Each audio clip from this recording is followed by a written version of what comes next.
Hello students, I am नवीन। स्वागत है आपका मेरे YouTube channel basic maths on lips में। और इस वीडियो में मैं करने वाला हूँ क्लास 9th चैप्टर सर्कल से इंपॉर्टेंट क्वेश्चन। तो चलिए शुरू करते हैं। तो देखिए सामने में दिया है two chords A B and C D of length 5 centimetre and 11 centimetre respectively of a circle are parallel to each other and are on the opposite sides of its centres. If the distance between A B and C D is 6 centimetre, find the radius of circle. तो यहाँ पर हमें दो code दिए हैं A B C D, जैसे कि मैंने डायग्राम बना दिया है। तो यहाँ पर ए बी और सी डी दो कोड हैं जिनकी लेंथ है 5 सेंटीमीटर और 11 सेंटीमीटर। तो यहाँ पर रिस्पेक्टिवली लिखा हुआ है। इट मीन्स ए बी जो है वो 5 सेंटीमीटर लेंथ की है, ये वाली, और सी डी जो है वो 11 सेंटीमीटर की है। ठीक है, अब ये कहा है कि ये पैरेलल हैं एक दूसरे के और अपोजिट साइड्स पर है सेंटर के। तो सेंटर ये है हमारा ओ, इसके अपोजिट साइड पर है दोनों एक दूसरे के। ठीक है, और साथ में हमें ये भी बताया हुआ है कि इनके बीच का जो डिस्टेंस है ना वो 6 सेंटीमीटर है। यहाँ पर ई और एफ, ये जो है पूरा डिस्टेंस वो 6 सेंटीमीटर का है। तो हमें ये बताना है कि रेडियस क्या होगी इस सर्कल की। रेडियस यानी कि यहाँ पर हम चाहें तो उसको ओ ए बोलें या सी ओ बोलें, एक ही बात है, दोनों ही रेडियस हैं यहाँ पर। देखिए यहाँ पर हम इस क्वेश्चन को सॉल्व करने के लिए हम पाइथागोरस थ्योरम का यूज़ करेंगे। तो किस तरह से मैं यूज़ करूँगा पाइथागोरस थ्योरम का, तो सबसे पहले अगर हम देखें यहाँ ए बी जो है वो कोड है जिसकी लेंथ है 5 सेंटीमीटर। तो मैं यहाँ लिख लेता हूँ कि यहाँ पर ए बी 5 सेंटीमीटर मुझे गिवन है, और उसके आगे अगर मैं ए ई निकालना चाहूँ, ठीक है, ए ई मतलब ये वाला, तो ए ई होगा ए बी का हाफ। अब ये ए बी का हाफ क्यों होगा, वो इसलिए होगा क्योंकि थ्योरम के according line through the centre of circle bisect and perpendicular to the कोड। तो कहने का मतलब ये है कि कोई भी लाइन जो सेंटर से आ रही है और कोड पर फॉल हो रही है तो वो कोड पर परपेंडिकुलर भी होगी और साथ में उस कोड को बाइसेक्ट भी करेगी। तो यहाँ परपेंडिकुलर होने का मतलब ये है कि वो 90 डिग्री बनाएगी, और बाइसेक्ट करने का मतलब ये है कि वो बराबर बराबर भागों में बढ़ जाएगी, यानी कि यहाँ पर ए ई और ई बी जो है वो बराबर होगा। तो इसीलिए हम ए ई निकालने के लिए हम क्या कर सकते हैं, ए बी अपॉन 2 कर सकते हैं। तो यहाँ पर ए बी अगर हम देखें तो वो है 5 और अपॉन 2 करेंगे तो इसका आंसर आ जाता है 2.5 सेंटीमीटर। तो यानी कि ए ई जो है वो 2.5 सेंटीमीटर है। तो यहाँ पर मैं रीज़न भी लिख देता हूँ उसका, जो थ्योरम है। देखिए मैंने यहाँ पर रीज़न लिख दिया इसका। अब आगे चलते हैं। तो देखिए अब यहाँ पर हमें मालूम है कि ई एफ जो है वो 6 सेंटीमीटर है, जैसा कि बताया गया था कि दोनों कोड के बीच का जो डिस्टेंस है वो 6 है। तो यहाँ पर जो डिस्टेंस है वो ई एफ है। तो मैं यहाँ लिख लेता हूँ कि ई एफ मुझे मालूम है कि ये 6 सेंटीमीटर है। अब देखिए ई एफ जो है उसकी लेंथ 6 सेंटीमीटर है, ठीक है, जो कि मैंने लिख दिया है। अब ई एफ के दो पार्ट हैं, एक है ई ओ और दूसरा है ओ एफ। ठीक है, तो अब ये जो सेंटर है ये मिड पॉइंट तो है नहीं ई एफ का, जो हम दोनों को बराबर बराबर पार्ट मान ले। तो यहाँ पर हमें दोनों पार्ट को अलग अलग जो है वो मानना पड़ेगा।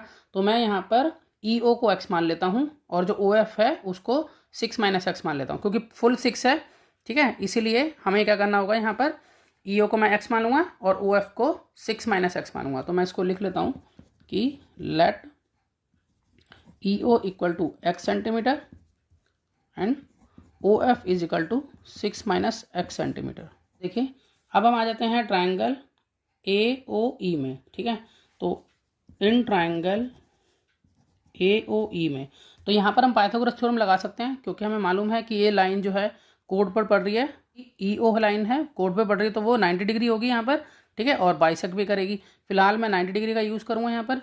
तो अगर यहाँ पर 90 डिग्री है तो 90 डिग्री के जस्ट सामने हाइपोटेनस मिलेगी मुझे, इसको मैं बेस मान लूँगा और इसको हाइट मान लूँगा। तो ई ओ ए के अंदर मैं ये कह सकता हूँ कि ओ ए यानी कि हाइपोटेनस का जो स्क्वायर होगा वो बेस का स्क्वायर यानी कि ए ई का स्क्वायर प्लस हाइट का स्क्वायर मतलब कि ई ओ का स्क्वायर, इसके बराबर होगा। और इसका रीज़न लिख देंगे बाय पाइथागोरस थ्योरम। अब हम यहाँ पर आगे लिख लेते हैं, ओ ए को मैं ऐसे लिख लेता हूँ। अब ए ई जो है ये मैंने ऊपर निकाली थी, देखिए ये है 2.5 सेंटीमीटर। तो मैं यहाँ पर 2.5 सेंटीमीटर लिख लेता हूँ, 2.5 का स्क्वायर। अब ई ओ जो है वो मैंने यहाँ पर एक्स मानी हुई है, तो इसको मैं एक्स लिख लेता हूँ, एक्स का स्क्वायर। अब हम इसको सॉल्व कर लेते हैं।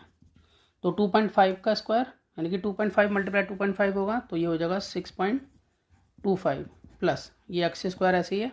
अब अगर मुझे ए ओ निकालना है तो ये जो स्क्वायर है यहाँ पर वो उधर जाके कन्वर्ट हो जाएगा स्क्वायर रूट में। तो हम यहाँ इस तरह से लिख सकते हैं 6.25 प्लस एक्स स्क्वायर, फिर ये रूट में रहेगा। जिस तरह से मैंने जो है ए ओ निकाला है उसी तरीके से मैं यहाँ पर सी ओ निकालूंगा, और ए ओ और सी ओ जो है एक दूसरे के बराबर होगा क्योंकि दोनों ही रेडियस हैं। नीचे वाला ट्रायंगल जो कि है सी ओ एफ, इसमें एंगल एफ जो है वो 90 डिग्री होगा, ठीक है, क्योंकि ये कोड पे जो है ये लाइन सेंटर से आ रही है तो इसको ये यहाँ पे परपेंडिकुलर बनाएगी। तो इस परपेंडिकुलर के सामने सी ओ जो है वो हाइपोटेनस हो जाएगा और यहाँ पर सी एफ हमारा यहाँ बेस हो जाएगा, ओ एफ हाइट हो जाएगी, ठीक है। इसी तरीके से मैं सी ओ निकालूंगा। तो अब मैं यहाँ लिख सकता हूँ कि in triangle C O F triangle के अंदर अगर हम यहाँ देखें, देखिए डायग्राम यहाँ दिख रहा है, तो इसके अकॉर्डिंग सी ओ का स्क्वायर यानी कि हाइपोटेनस का स्क्वायर इक्वल होगा बेस का स्क्वायर यानी कि सी एफ का स्क्वायर, यहाँ पर बेस है, और ओ एफ यानी कि हाइट का स्क्वायर। इसमें भी same reason by Pythagoras theorem. अब देखिए सी ओ का स्क्वायर ऐसे लिख लेते हैं। अब यहाँ पर सी एफ कितनी है, देखिए सी डी कोड जो है वो 11 सेंटीमीटर की थी, ठीक है। तो ये लाइन जो ऊपर से गिर रही है, इस पर लाइन ड्रॉ हुई है कोड पर, वो इसको बाइसेक्ट भी करेगी। तो इट मीन्स अगर सी डी यहाँ पर 11 सेंटीमीटर है तो ये यहाँ पर कितनी हो जाएगी 5.5 सेंटीमीटर यानी कि 11 का हाफ। तो हम यहाँ पर सी एफ की जगह पर 5.5 सेंटीमीटर का यूज़ करेंगे। तो हम यहाँ इसे लिख लेते हैं कि सी एफ जो है वो होगी 5.5 सेंटीमीटर इसका स्क्वायर प्लस ओ एफ हमने यहाँ निकाली थी, देखिए ये है 6 माइनस एक्स, ठीक है, ये मानी थी हमने। तो हम यहाँ लिखेंगे 6 माइनस एक्स का होल स्क्वायर। देखिए आगे करते हैं, यहाँ पर सी ओ का स्क्वायर इक्वल टू, अब 5.5 का स्क्वायर निकाले तो ये आ जाता है 30.25। अब यहाँ पर देखिए ए माइनस बी का होल स्क्वायर, इसमें आइडेंटिटी लग रही है तो मैं यहाँ पर आइडेंटिटी मेंशन कर देता हूँ। ए माइनस बी का होल स्क्वायर होता है a square minus 2ab plus b square, इसका हम यूज़ करेंगे यहाँ पर, ठीक है। तो ए स्क्वायर, ए कौन है यहाँ पर 6 है और बी एक्स है, तो ए का स्क्वायर माइनस 2ab 2 मल्टीप्लाई ए यानी कि 6, बी यानी कि एक्स प्लस बी का स्क्वायर यानी कि एक्स का स्क्वायर।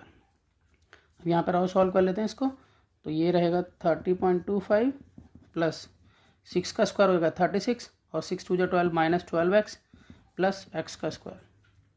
अब यहाँ पर और सॉल्व हो जाता है यहाँ पर इसको, तो प्लस प्लस प्लस होगा तो दोनों यहाँ पे प्लस कर लेंगे, यहाँ पे प्लस करके आ जाता है 66.25, ठीक है, और माइनस 12x ऐसे ही है प्लस एक्स स्क्वायर ऐसे ही है। यहाँ पर ये सी ओ का स्क्वायर ऊपर से ऐसे चल रहा है। अब यहाँ पर स्क्वायर यहाँ हटाएंगे तो इस पर रूट चढ़ेगा, तो सी ओ इक्वल टू यहाँ रूट में हम लिख सकते हैं इसको 66.25 माइनस 12x प्लस एक्स का स्क्वायर।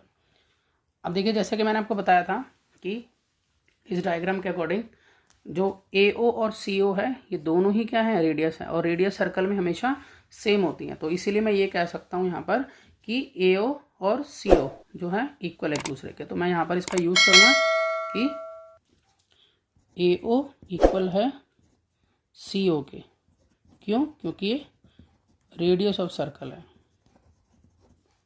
अब ए ओ अगर हम देखें तो यहाँ से हम ए ओ ले लेंगे, देखिए ए ओ जो है रूट में 6.25 प्लस एक्स स्क्वायर है, तो मैं इसको लिख लेता हूँ रूट में 6.25 प्लस एक्स स्क्वायर।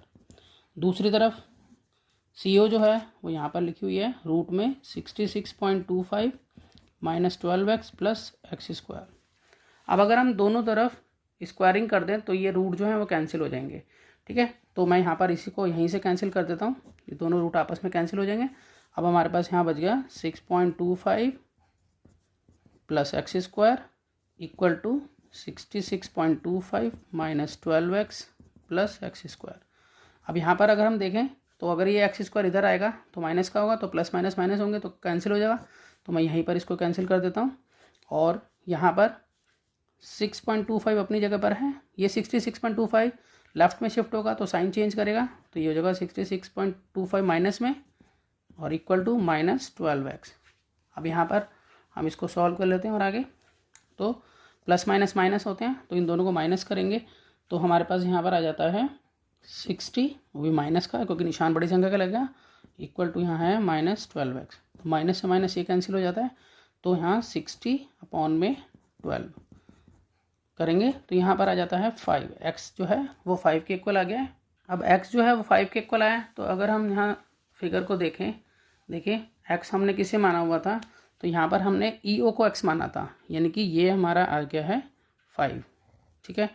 ये वाला हमें मालूम है ऑलरेडी, ये है 2.5, ठीक है, देखिए यहाँ निकाला हुआ है इसको।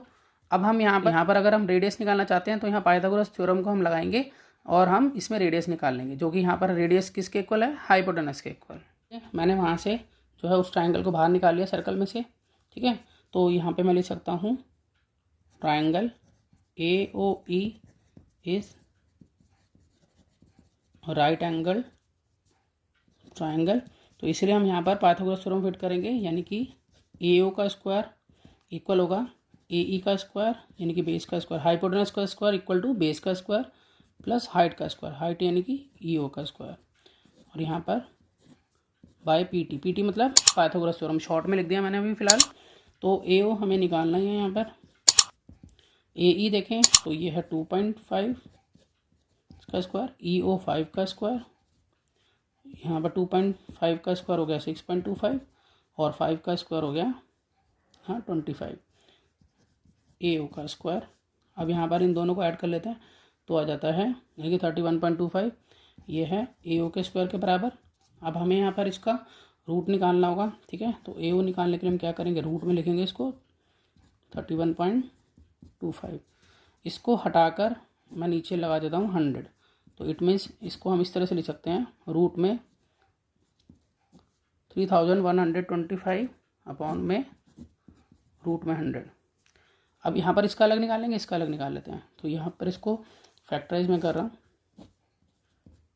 3125 ये जाएगा हमारे पास 5 से, तो 5 6 जा 5 2 जा 5 5 जा, फिर यहाँ पे 5 1 जा 5 2 जा 5 5 जा, फिर यहाँ पर 5 2 जा 5 5 जा 5 5 जा 5 1 जा।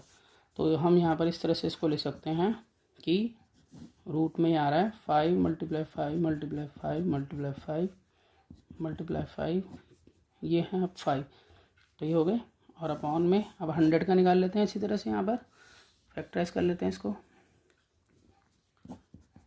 ये जाएगा 2 5 जा 10, 2 2 जा 4 2 5 जा 10, 5 5 जा, फिर यहाँ 5 1 जा। इसको भी हम लिख सकते हैं 2 × 2 × 5 × 5।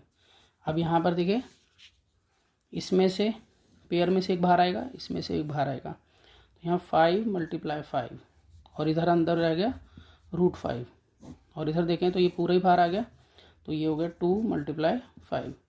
अब यहाँ पर इस 5 से ये 5 जो है कैंसिल हो जाता है, तो इस तरह से हमारे पास आंसर बचता है 5√5/2 और ये आएगा सेंटीमीटर में।